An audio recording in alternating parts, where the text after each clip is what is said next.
के recording studio बहेरा बाजार।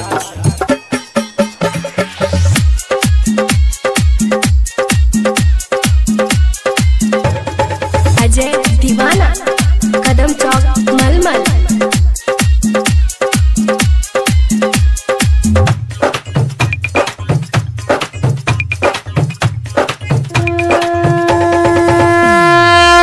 छठी माई दर्शन दिखाई दे, हे छठी माई दर्शन दिखाई दे, सब जन जन पर दृष्टि बनाई दे, विनती करे शादी भोरे दे, ठकुआ बनाई के दौरा सजाई के एलियो हम घर पे छठी माई गे, ठकुआ बनाई के दौरा उठाई के एलियो हम घाट छठी माई गे, ठकुआ बनाई के दौरा सजाई के एलियो हम घाट छठी माई गे।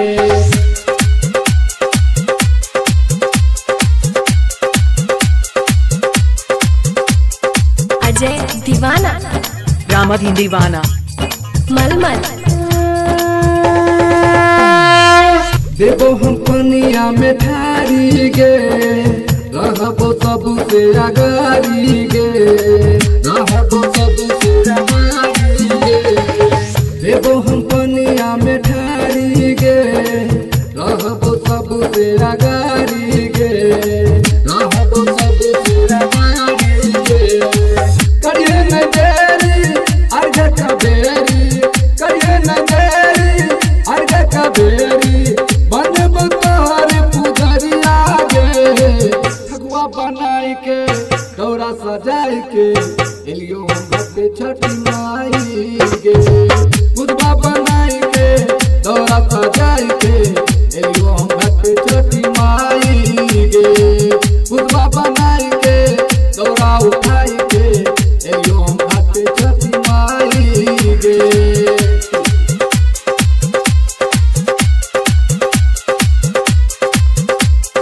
अजय दीवाना, रामधीन दीवाना, मलमल।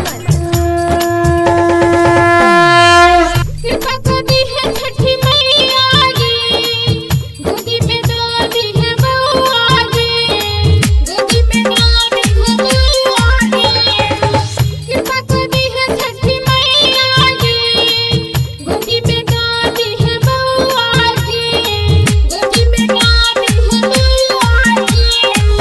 अति कुत्ता ध्यान लगाबो, बसवान के लोग सब घाट सजाबो, सब मिल के करे छो पूजनिया गे, फल फूल मंगाई के दौरा सजाई के एलियो हम घाट पर छठी माई गे।